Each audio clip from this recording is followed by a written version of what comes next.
Hey guys, so today's functional flow will focus on the lumbar spine. We'll do a couple of different positions that you can flow in and out of, and this will definitely help you to open up your spine and get it moving a little bit more. We'll be focusing a little bit on the thoracic spine, but mainly on the lumbar region. All right, so to go ahead and get started, go ahead and have your feet nice and comfortable on the ground. And let's just take some nice couple of deep breaths. Reach your arms up as high as you can go, and then back down.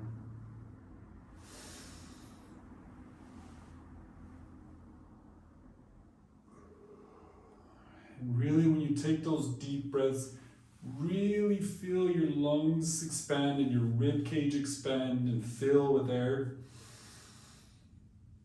You should have a real audible sound of the breath going in and out. And the same thing when you exhale, try to squeeze your abdominals, squeeze your diaphragm and your pelvic floor to get all that air out. Good.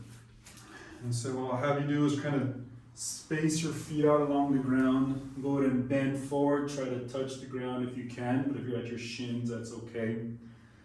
And with this position here, I just kind of want you to just hang yourself, kind of rock side to side, doing a little twist, shifting your weight onto the left and onto the right. Still taking some deep breaths. This is allowing your muscles to relax, to release the tension. And even up at your neck, same thing. You can try to nod yes or no. Do circles just to kind of keep it nice and loose. Just kind of shift from one foot to the other, rotating along your back. Going side to side. You might be feeling a nice good stretch in your hamstrings, maybe a little bit in your calves, and that's good as well. Remember, like I said, if this is bothering you, if you're not able to go to the ground, you're only at your shins or about here, that's okay as well. Just kind of keep focusing on it. Try to relax those muscles.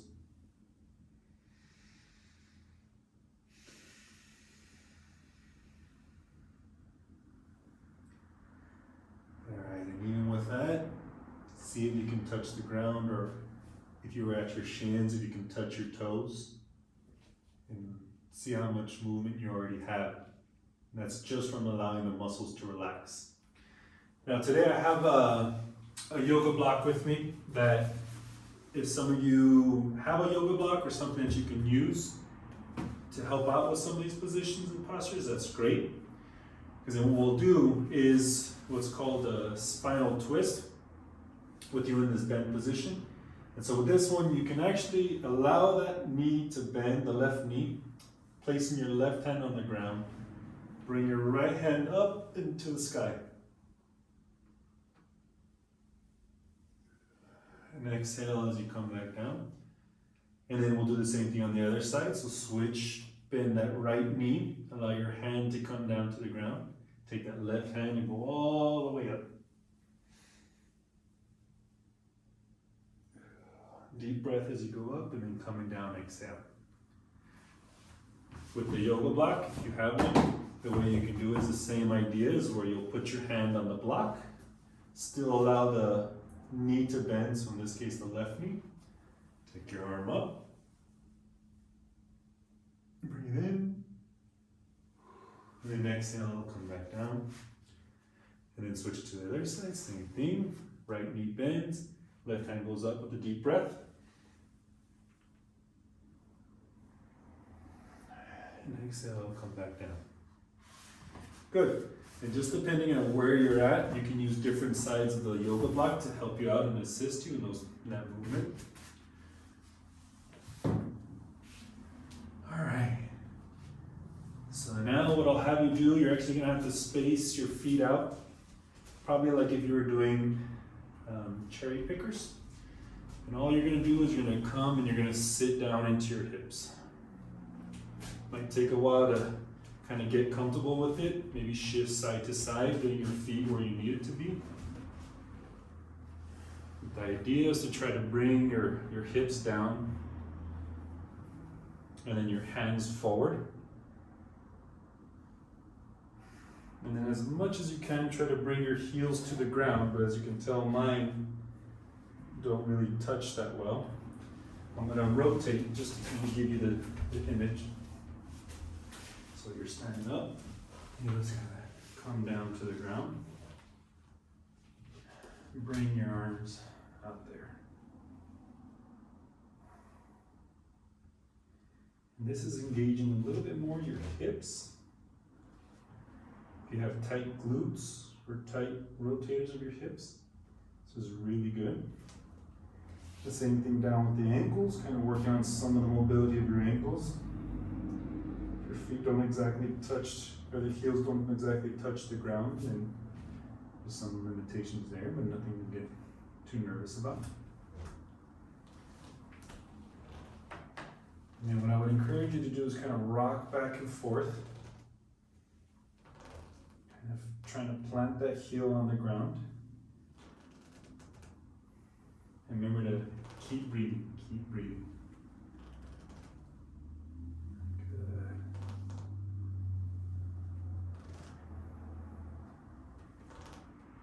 And the next flow that we'll do is I'm actually going to have you reach to the center with your right hand.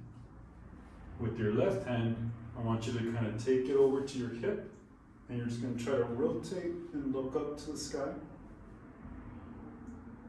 This is a little bit more of a thoracic mobility movement. And then come back down. We'll do the same thing on the other side. Bring that left hand to the center, right hand to your right hip, and try to twist and look up to the sky. Taking a deep breath in. And exhale. Let's do that one more time on the other side. What's really good about this one is you're locking out the lumbar spine. You're focusing more on the thoracic. If you can look over your shoulder, that's great. If not, just as far as you can go. Exhale. Come over one more time to the other side. Inhale and exhale. Good. And with this next one, I'm going to have you do is you're actually going to come down to your hands and knees. Swing your legs to the side. Come sitting on your bottom. And then what we're going to have us do is a little love and self-massage. And so you're going to just kind of grab your knees up into your chest. The more that you bring your knees up, the more you focus on the higher parts of your spine. And just rock side to side. And slowly releasing your legs, going further and further down.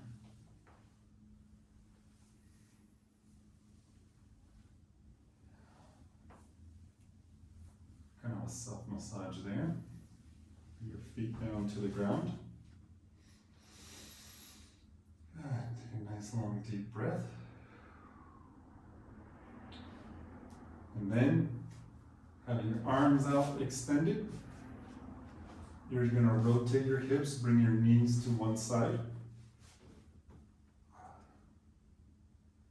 And then I would even encourage you, so we'll take the knees to the left, and encourage you to look towards the right hand. If you can use your left arm to help out with your legs. If they're a little bit higher up, not able to touch the ground, that's okay. The goal will be to try to stretch it as far as you can go. A couple of breaths here.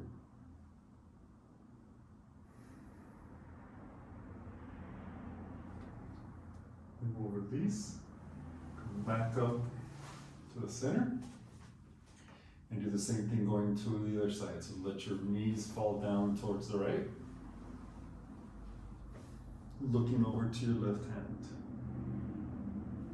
Using your right hand to help out if your knees are up in the air.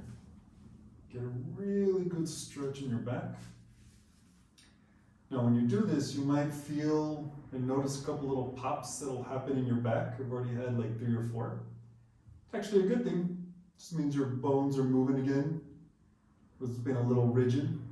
Probably means we should be doing these a little bit more often. Come back up. And then same thing to the other side. This time what I'll show you is if your heels are stretched out a little bit or your legs are a little bit further down, you'll be working the lower parts of your back.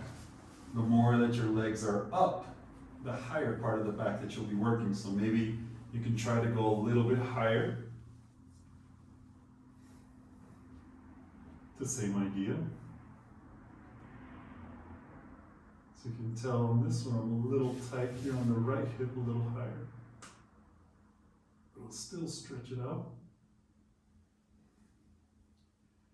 Then I'll bring my legs back up and over to the other side, letting them fall to the right. And extending my left hand.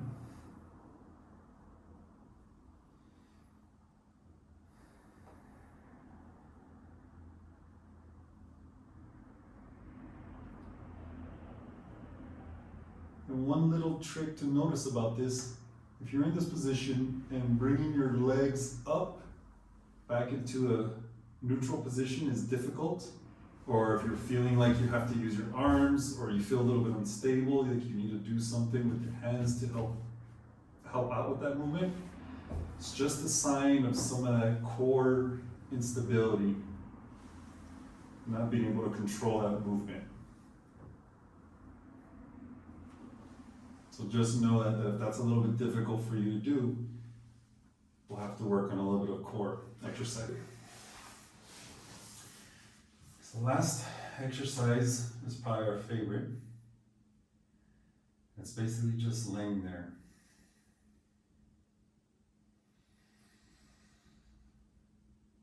Taking some really big, long, deep breaths.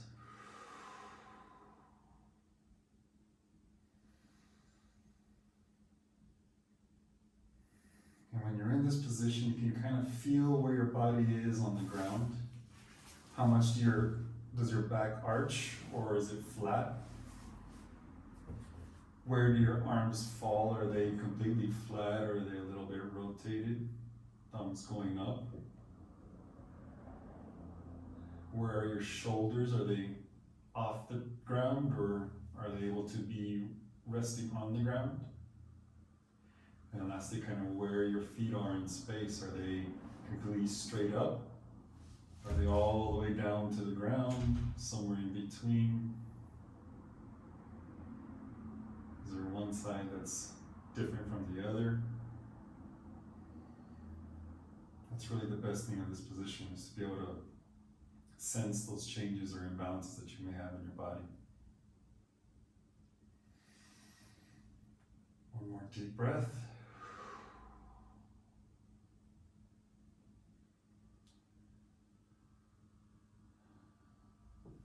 And we'll come on up.